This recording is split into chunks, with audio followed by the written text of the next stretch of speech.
आजकल स्टोइसिज्म एक बहुत ही ज़्यादा पॉपुलर टॉपिक है। बहुत सारे लोग समझते हैं कि ये एक टॉक्सिक मैस्कुलिनिटी है और हमें इसको फॉलो नहीं करना चाहिए, बट ऐसा कुछ नहीं है। आप जितने भी सक्सेसफुल लोग देखते हो इंटरनेट पर और बहुत सारी जगहों पर, वो सब के सब स्टोइक हैं। तो आखिर स्टोइक होता क्या है, स्टोइसिज्म होती क्या है और कैसे ये आपकी सक्सेस से डायरेक्टली लिंक्ड है, तो ये सब चीज़ों के बारे में आज मैं आपको बताऊंगा। तो चलिए शुरू करते हैं।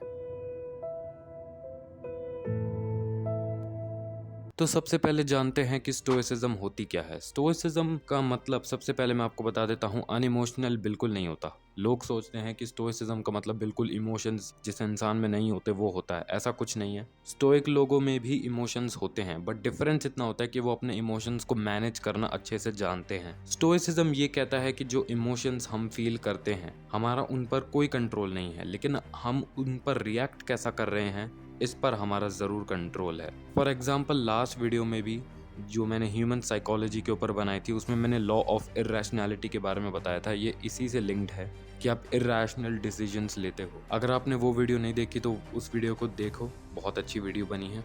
तो वापस आते हैं स्टोइसिज्म पर। तो जैसा कि मैंने बताया कि स्टोइसिज्म का मतलब है कि जो इमोशंस हमें फील हो रहे हैं उन पर हमें रिएक्ट कैसा करना है, हमारा इस पर कंट्रोल है। इसको एक एग्जाम्पल से समझते हैं। मान लो दो इंसान हैं और दोनों अपनी लाइफ से बहुत ज़्यादा परेशान हैं, दोनों बहुत सारी प्रॉब्लम से गुजर रहे हैं, लेकिन जो दोनों में से पहला बंदा है वो इतनी सारी प्रॉब्लम्स झेल नहीं पा रहा और वो सुसाइड कर लेता है। लेकिन जो दूसरा बंदा है वो ये सारी प्रॉब्लम्स और ये सारे जो दुख दर्द ये सब उसे फील हो रहा है, वो उसे फील होते रहने देता है और उन प्रॉब्लम्स का बेस्ट सोल्यूशन निकालने की कोशिश करता है और अपनी लाइफ को बेटर करने की कोशिश करता है। और बाद में उसकी लाइफ बेटर हो भी जाती है और सारी प्रॉब्लम सॉल्व हो जाती हैं। अब इन दोनों में से स्टोइक कौन हुआ?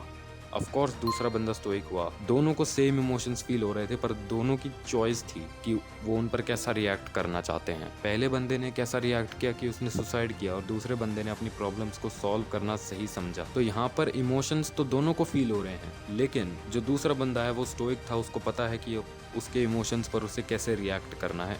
यही स्टोइसिज्म है, यही है स्टोइक होना। देखो, इमोशंस तो सबको फील होते हैं, चाहे कोई भी इंसान हो, ये बायोलॉजिकल है।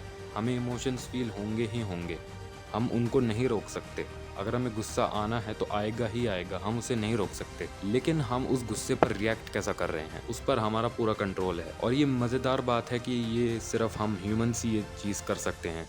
हम ह्यूमंस ही ब्लेस्ड हैं इस एबिलिटी के साथ कि हम अपने इमोशंस पर कैसा रिएक्ट करना चाहते हैं वो हमारी चॉइस है। और कोई जानवर इस दुनिया का ये चीज़ नहीं कर सकता। कोई भी जानवर ले लो इंसान के अलावा, उसको जैसे इमोशंस फील होते हैं वो वैसा ही रिएक्ट करता है। पर इंसान के अंदर ये एबिलिटी है, और सिर्फ इंसान के अंदर ही ये एबिलिटी है कि वो कैसा रिएक्ट करना चाहता है उन इमोशंस पे। तो इसीलिए मुझे लगता है कि हम जब इस एबिलिटी से ब्लेस्ड हैं तो हमें इसको भी सीखना चाहिए। तो अब बात करते हैं कि स्टोइसिज्म का आपकी सक्सेस से क्या लेना देना है। तो देखो गाइस, कोई इंसान सक्सेसफुल कैसे बनता है? बहुत ज़्यादा ठोकरें खाकर, बहुत ज़्यादा दर्द सहकर और आगे बढ़कर और कभी हार ना मानकर, बहुत ज़्यादा मेहनत कर कर। पर अगर कोई इंसान स्टोइक नहीं है और ये सारी चीज़ें कर कर ही एक इंसान सक्सेसफुल बनता है और वो अपने इमोशंस पर कैसा रिएक्ट करना है ये नहीं जानता, तो उसे बहुत सारी प्रॉब्लम्स का फेस करना पड़ेगा और वो बीच में ही क्विट कर देगा।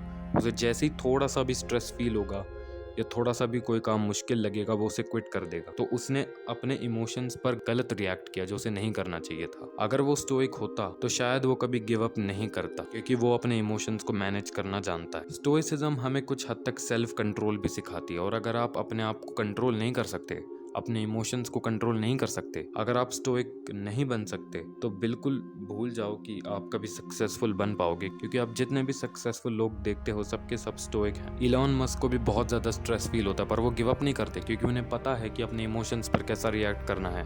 वो बने रहते हैं अपने काम के साथ। और ये तो मैंने सिर्फ एक एग्जाम्पल लिया। आप जितने भी लोगों को अपनी इंस्पिरेशन मानते हो, आप एक चीज़ सब में कॉमन नोटिस करोगे कि सब अपने इमोशंस को अच्छे से मैनेज करना जानते हैं। सब के सब स्टोइक हैं कहीं ना कहीं। तो thank you guys for watching this video. मुझे उम्मीद है कि आपको ये वीडियो अच्छी लगी होगी। बाय।